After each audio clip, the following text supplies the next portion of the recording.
اعوذ باللہ من الشیطان الرجیم بسم اللہ الرحمن الرحیم علم ترى کیف فعل ربک باصحاب الفیل علم یجعل کیدہم فی تضلیل وارسل علیہم طیرا ابابیل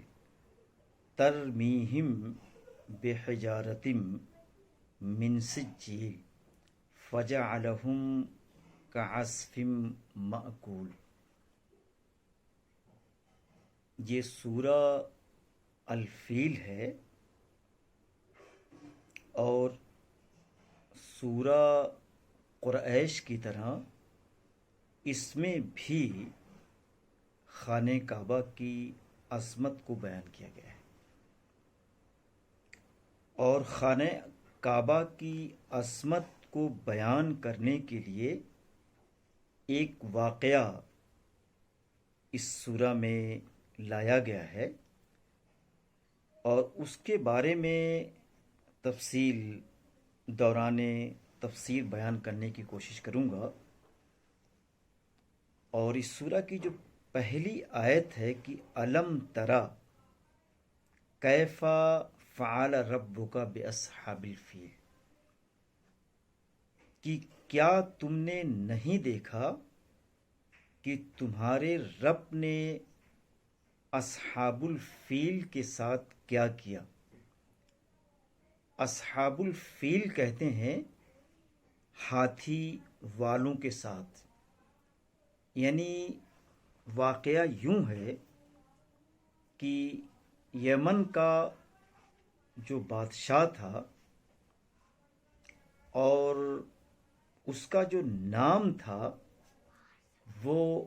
ابرہہ الاشرم تھا۔ یہ عیسائی تھا اور ایک بہت ہی ظالم قسم کا بادشاہ تھا، اور وہ یہ چاہتا تھا کہ عیسائیت کو فروغ دے، اور عیسائیت کے فروغ کے لیے اور عیسائیت کی برتری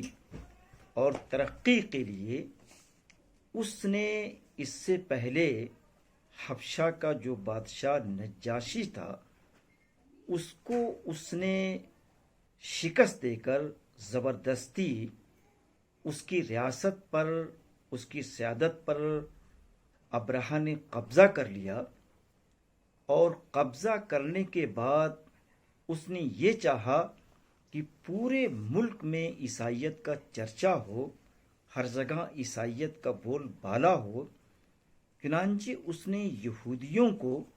برے طریقے سے تہس نہس کیا اور ان کی قتل و غارت گری کی، اور اس کے ذہن میں ایک پلان آیا، اور وہ پلان یہ تھا، اس نے یہ کہا کہ جو یمن کی دارالسلطنت ہے، صنعاء ہے، صنعاء میں ایک ایسا چرچ ہو، اور اس نے صنعاء میں ایک چرچ بنایا، اور اتنا بلند ترین چرچ تھا، وہ خانہ کعبہ کے مقابلے میں اس نے بنوایا تھا، اور وہ یہ چاہتا تھا کہ خانہ کعبہ کی جو مرکزیت ہے اور سارا عرب خانہ کعبہ کی طرف بڑھتا ہے، اور اس کی زیارت کے لیے، عبادت کے لیے، اور بہت سے رسوم کی ادائیگی کے لیے جو وہاں لوگ جاتے ہیں، ان سارے لوگوں کے رخ کو اس چرچ کی طرف کر دیا جائے جو اس نے صنعاء میں قائم کیا تھا۔ اپنے اس مقصد کی کامیابی کے لیے اور اپنے گرجا گھر کو ایک طریقے سے رجوع کا درجہ دینے کے لیے، اس کو مرکز بنانے کے لیے، اس نے خانہ کعبہ پر چڑھائی کر دی، اور خانہ کعبہ پر جب چڑھائی اس نے کیا تو اس کے ساتھ ہاتھی تھے، اسی لیے اس کو اصحاب الفیل کہا گیا ہے۔ اس سے پہلے عربوں نے ہاتھی کو دیکھا نہیں تھا،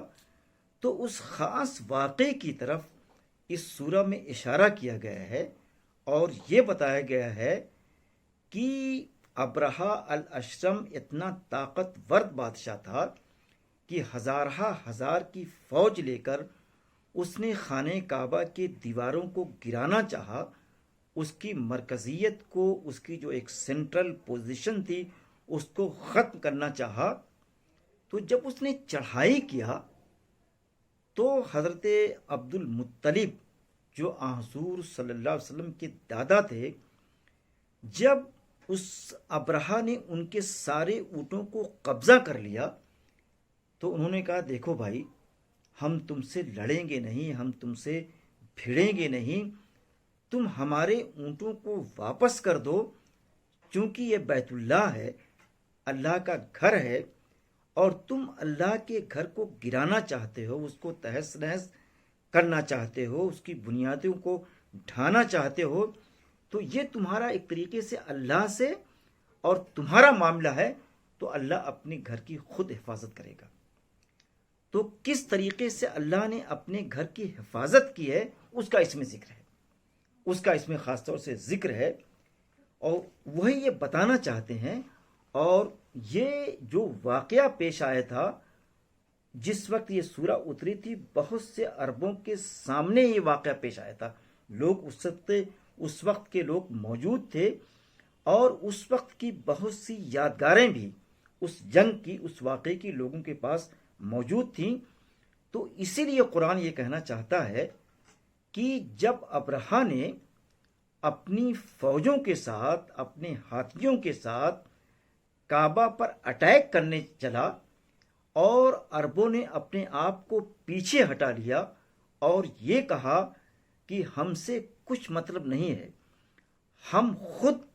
جو تم چڑھائی کر رہے ہو اس کا مقابلہ کریں،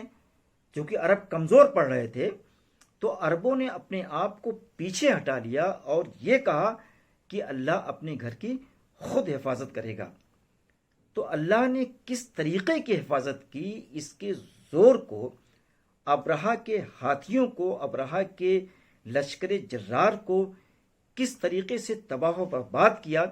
اپنے گھر کو تحفظ فراہم کرنے کے لیے اس کا اس میں ذکر آیا ہے۔ اور یہ کہا ہے کہ الم یجعل کیدہم فی تضلیل، کہ نہ جانے کن کن ہتھیاروں کے ساتھ، کتنے ہاتھیوں کے ساتھ، کتنے بڑے لشکر جرار کے ساتھ چڑھائی کے لیے چلے تھے کہ اس کے بالکل وجود کو ختم کر دیں گے۔ حضرت ابراہیم نے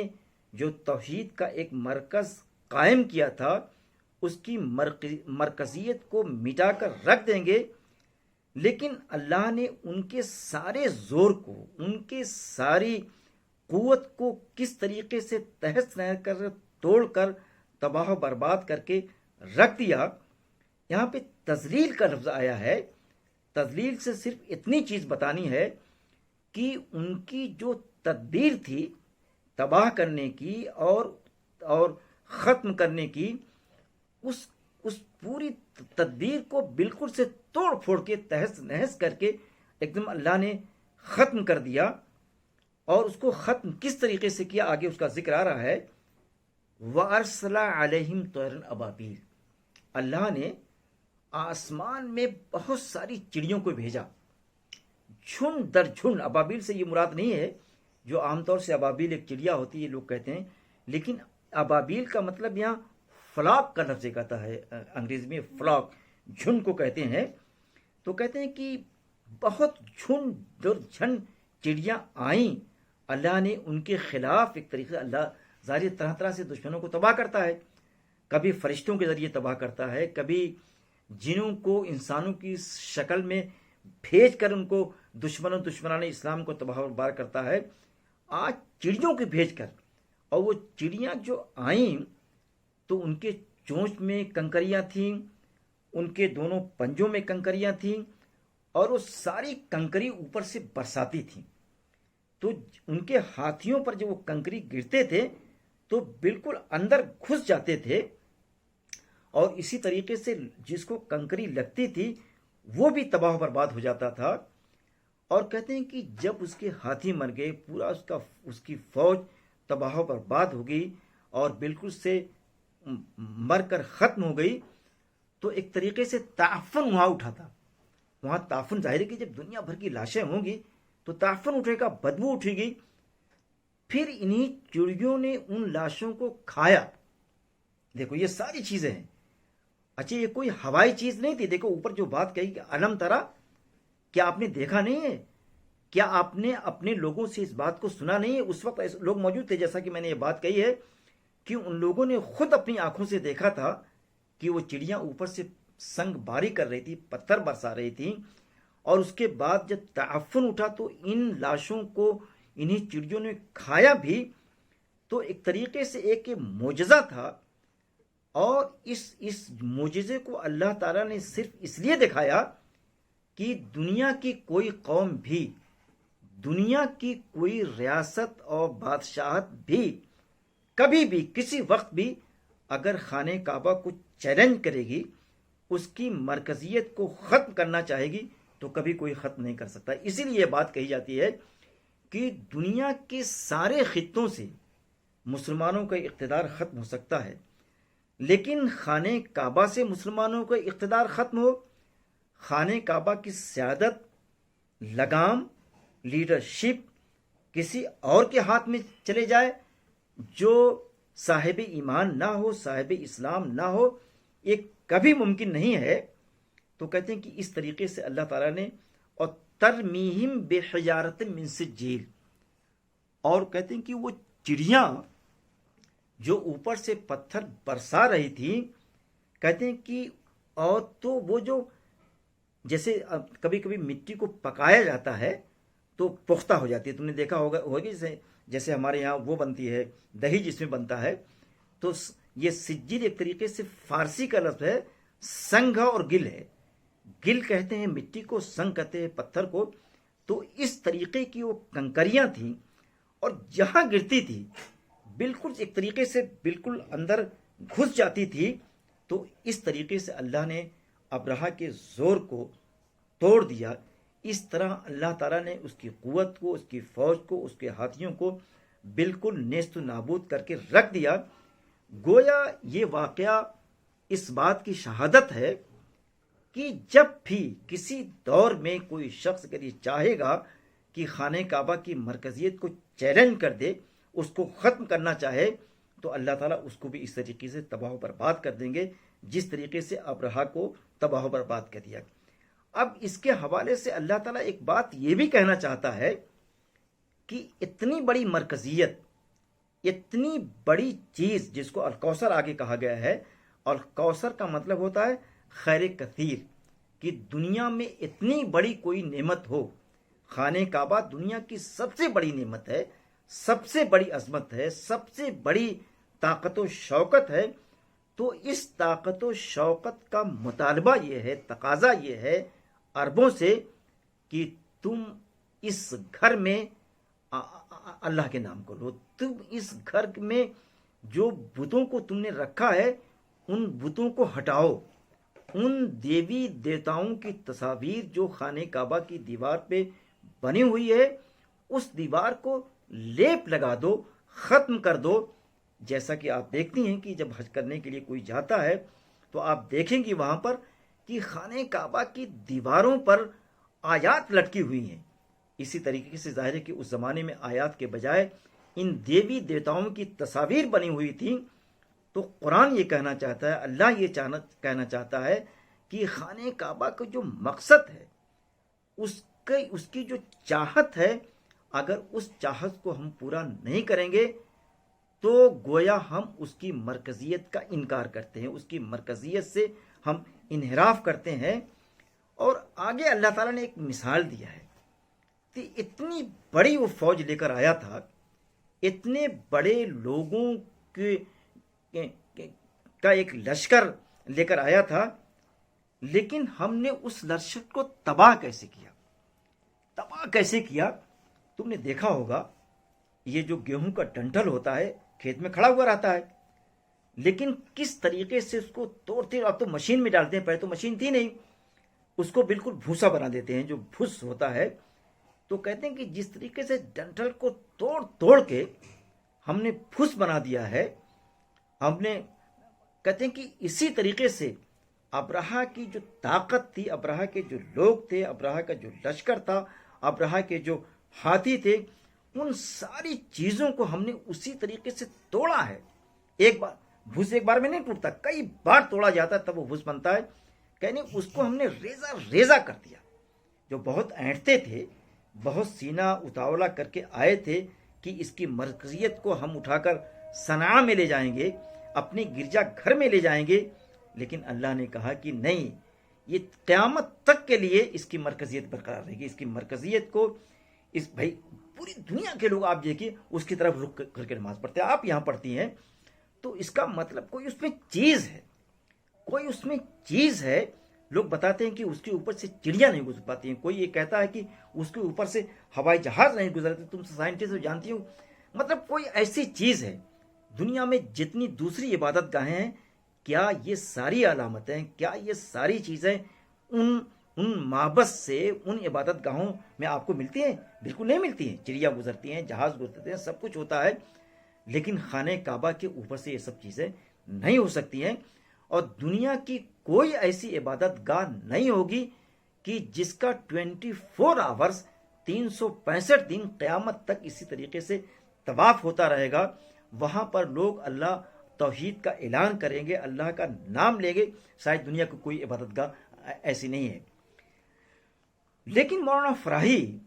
دنیا کے سارے مفسرین سے اپنی ایک الگ بات کہتے ہیں.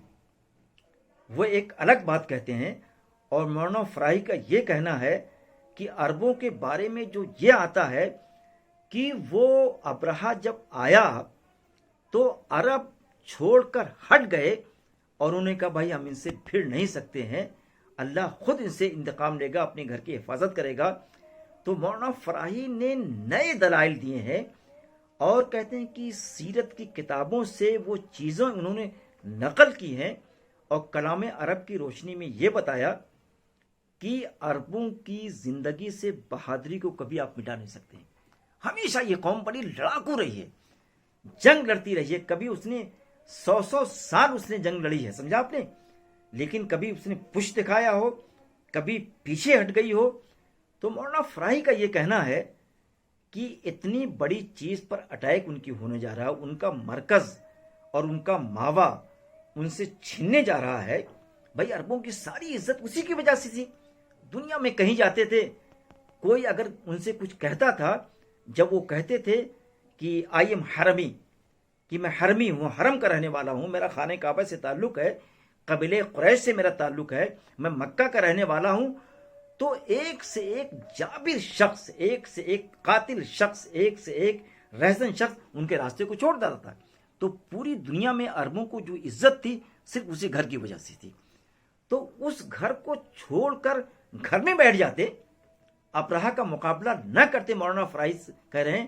کہ یہ عربوں کی حمیت کے خلاف یہ تصور جاتا ہے، عربوں کی تاریخ کے خلاف یہ نقطہ نظر قائم کیا، مفسرین نے قائم کیا ہے. مولانا فراہی کا کہنا ہے کہ وہ ہتھیار کے لحاظ سے، فوج کے لحاظ سے، تیاری کے لحاظ سے ابرہہ کے مقابلے میں کچھ بھی نہیں تھے، لیکن وہ پہاڑوں میں چھپ گئے تھے. جیسے گوریلا جنگ ہوتی ہے تو گوریلا وار ان سے کر رہے تھے، اور پہاڑوں میں چھپ چھپ کے نہ دیا. اس طریقے سے پتھر انہوں نے برسایا کہ ان کے پتھر برسانے کی وجہ سے کہتے ہیں کہ وہ ان کی پوری فوج تباہ برباد ہوگی. اور مولانا فراہی کا یہ کہنا ہے کہ جو مفسرین یہ کہتے ہیں کہ چڑیوں نے پتھر برسائے، کہتے ہیں کہ میں اس کو تسلیم نہیں کرتا. پتھر عربوں نے برسایا، چونکہ عرب چاہے مر جائیں، جان چلی جائیں، لیکن کبھی بزدلی کو ثبوت دے، کبھی اپنی دشمنوں کے مقابلے میں پیچھے ہٹ جائیں، یہ ممکن نہیں ہے. تو مولانا فراہی نے کہا تھا کہ صرف بات اتنی سی ہے کہ پتھر عربوں نے برسائے تھے، انہی پتھروں سے وہ ابرہہ کی فوج تباہ و برباد ہوئی تھی، اور چڑیاں صرف لاشوں کو کھانے کے لیے آئی تھی. سر سید کا بھی کچھ اسی طریقے کے نقطہ نظر ہے. لیکن خاکسار کا یہ کہنا ہے، پروفیسر الطاف احمد اعظمی کا یہ کہنا ہے کہ مولانا فراہی کی یہ جو رائے ہے یہ کچھ کمزور سی نظر آتی ہے. کمزور سی اس لیے نظر آتی ہے کہ جب ہم آیات پر غور کرتے ہیں تو مولانا فراہی جو ترمیح ہے اس کا جو اس میں فاعل عربوں کو قرار دیتے ہیں، یہ بڑی دور کی کوڑی ہے، بڑی دور کی بات ہے. لیکن مفسرین کا جو یہ کہنا ہے کہ جس کا اس میں فاعل چڑیاں ہیں، تو میں سمجھتا ہوں کہ مفسرین کی اس بات میں دم ہے اور کچھ مضبوطی ہے. تو ہم مولانا فراہی کے اس خیال سے اختلاف کا لفظ نہیں کریں گے، صرف اتنی سی بات کہیں گے کہ مولانا فراہی کے خیال سے ہم آہنگی جتانا، اتفاق کرنا کچھ بڑی مشکل سی چیز نظر آتی ہے. تو بہرکیف ایک تو ایک بات تھی، لیکن یہاں پوری اس سورہ میں جو بات بتائی گئی ہے، ایک تو بنیادی بات یہ ہے کہ خانہ کعبہ کی مرکزیت کو کوئی ختم نہیں کر سکتا ہے. تو اس لیے مسلمانوں کو یہ چاہیے کہ اس مرکز سے جڑ کر، اس مرکز سے اپنی وابستگی کو ثابت جب کریں گے تو ان کے وقار میں ایک بلندی پیدا ہوگی. تو اگر اپنے وقار کو بلند کرنا چاہتے ہیں تو اپنے مرکز سے وابستہ رہنا ان کے لیے انتہائی ضروری ہے. اگر اس مرکز سے ان کا تعلق، ان کا ریلیشن اگر ویک ہوگا، کمزور ہوگا، تو ان کے اندر خود ویکنس آئے گی، ان کے اندر خود ویکنس آئے گی. اگر رشتہ مضبوط ہوگا، اسٹرانگ ہوگا، تو قوم کے اندر قوم بھی اسٹرانگ ہوگی اور دنیا کی ساری قومیں کے مقابل میں ان کی الگ ایک شان ہوگی. اور کہتے ہیں کہ دوسری بات یہ جب بتائی گئی کہ اگر کوئی شخص اللہ کو چیلنج کرتا ہے، اللہ کے گھر کے خلاف ہتھیار اٹھاتا ہے، تو اللہ اس کو تباہ برباد کر دیتا ہے. گویا اگر کوئی اللہ کے خلاف جنگ چھیڑتا ہے تو اس کے لیے تباہی، اس کے لیے قتل و غارتگاری، اس کے لیے نیست و نابود ہونا انتہائی ضروری ہے. جس طریقے سے ابرہہ نے اللہ کے خلاف جنگ چھیڑی تھی، اللہ نے اس کے وجود کو ختم کر دیا، اور اللہ کے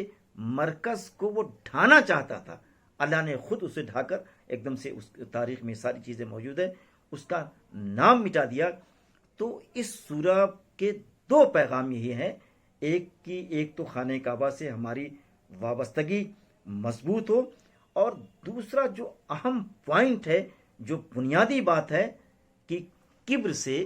استکبار سے، غرور سے، جس کو انگریزی میں پراؤڈ کہتے ہیں، بڑا پراؤڈ یہ کہتے ہیں کہ نہیں کہتے ہیں، تو کبھی پراؤڈ نہ کیا جائے. کبھی اللہ اگر کوئی چیز دیں تو اس چیز پر اترایا نہ جائے، بلکہ اس چیز پر اللہ کا شکر ادا کیا جائے، اللہ کے سامنے جھکا جائے. قرآن میں آیا ہوا ہے، وسجد وقترب، وسجد وقترب. اگر اللہ کی تم قربت چاہتے ہو، اللہ سے اگر تم اللہ کو دوست بنانا چاہتے ہو، اللہ کے بالکل اللہ سے معانقہ اور مصافحہ اگر تم کرنا چاہتے ہو، تو اللہ کی سجدہ کرو. اگر تم سجدہ کرو گے تو اللہ تم کو اپنا دوست بنا لے گا. اور کون سا ایسا بیوقوف آدمی ہے جو اللہ کی قربت کو، اللہ کی دوستی کو، اللہ کے معانقے کو ناپسند کرتا ہو؟ تو اللہ کی دوستی یہ ہے کہ سجدے کرو. سجدے میں دوستی بھی ہے، اللہ کی قربت ملتی ہے. اللہ نے تم کو قربت کے طریقے بتائے ہیں، اور تم اس قربت سے انکار کرو تو یہ تمہاری نادانی ہے. تو بہرکیف اس کے جو بنیادی نکات ہیں، اس میں ایک بہت اہم ترین پوائنٹ یہ ہے کہ کبر سے کبر سے احتراز کیا جائے، استکبار سے اجتناب کیا جائے. میں انہی الفاظ کے ساتھ اپنی بات کو ختم کرنا چاہوں گا، اور پورے اپنے ناظرین سے، اپنے آج کے اس درس قرآن سے استفادہ کرنے والوں سے یہ درخواست کروں گا کہ وہ اس سورہ کے دونوں پیغام کو اپنے پیش نظر رکھیں. ایک تو خانہ کعبہ سے ہماری وابستگی مضبوط ہو، اسٹرانگ ہو، اور کبر سے دور رہنے کی کوشش کی جائے. وآخر دعوانا ان الحمدللہ رب العالمین.